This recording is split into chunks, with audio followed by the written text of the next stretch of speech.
Fadlu Davis ni lulu ambayo imekuja katika mwangaza hafifu ya Simba Sports Club tokea msimu uliopita.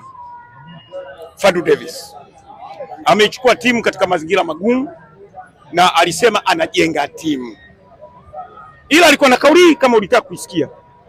Mimi najenga timu na timu nitakutana nayo naipiga, makombe mtajua nyinyi mnipe au msinipe. Usimuona watu wamekimbilia kwa mama mechi ya mwisho. Usimuona mechi ya Bakens. Klabu kubwa kama ile Baken inamuogopa Simba, wanakuambia hivi tunacheza amani. Yaani wao wageni wanasema wanacheza amani.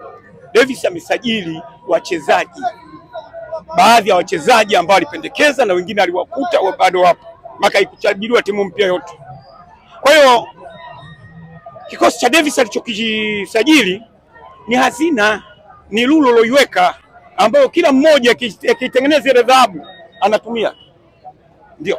Kwa hiyo mimi sina wasiwasi kwenye ligi ya hapa bara.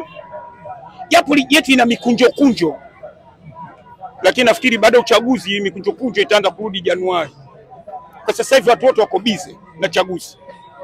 Lakini kombe la Afrika ambao sisi tunashiriki CAF Champions tokea naendesha lingi mwaka 73, mwaka 74 na miaka 11 Simba anacheza nusu finali kombe hili.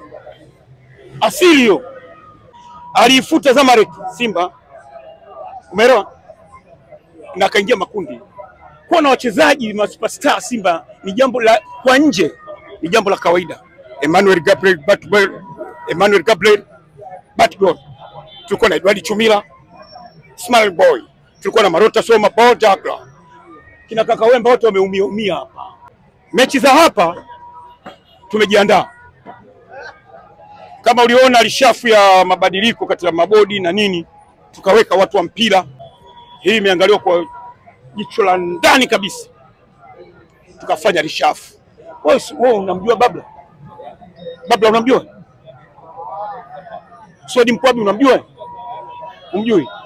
Sasa muulize mtoto wa Simba habari ya Swedi Mkwabi. Unamjua mzee Mzimdeuji? Simba inacheza finali ya CAF mwaka hilo 90 ngapi? Na 3. Azimdeuji tu manager, mfadhili mkuu wa timu mzee Azimdeuji. Kwa hiyo wameingia vyombo mle. Chris Magoli unamjua? Chris Magoli alikuwa ni CCF pale mpaka kaifanyisha watu wanaenda hospitali kutibiwa bure nini. Yaani ameditengeneza ile CCF mpaka ikawa ni chombo kinochukua kikubwa kuliko kitu kingine chochote. Hasa yule toka huko kijana yuko na Simba. Hata ukiangalia clip fulani Yombe ipo Simba iko Misri. Yeye ndo amekaa kwenye Costa hivi. Anaambia hakuna Gabriel kumshika. Yuko mle. Kwa hiyo kuna vyombo sasa hivi vya kupambana na wahuni. Kuna viongozi sasa hivi wa kupambana na wahuni wa ndani na nje. Sisi tunaelewa hicho. Alipokuja mtu mmoja anaitwa Drogan Popadek kuifundisha Simba, yule mzungu alimwambia Azimdeuji 94. Alimwambia hivi, nikipata wachezaji 7 tu wenye vipaji basi. Alipoenda nao Gongo la Mboto kukimbia akasema nimeona wachezaji 8 ambao wengine wako bado sawa, wako taifa. Simba wana kocha 3 sasa hivi. Wao ni nani? Yes. Kuna kocha Matola Suleiman, anasimama kwenye reki ya CAF. Yuko Simba miaka 10 kama unapiga hesabu vizuri. Kakana makocha mbali. Umeelewa? Halafu kuna kocha mwingine alikuja anaitwa Pavet. Unamjua Pavet?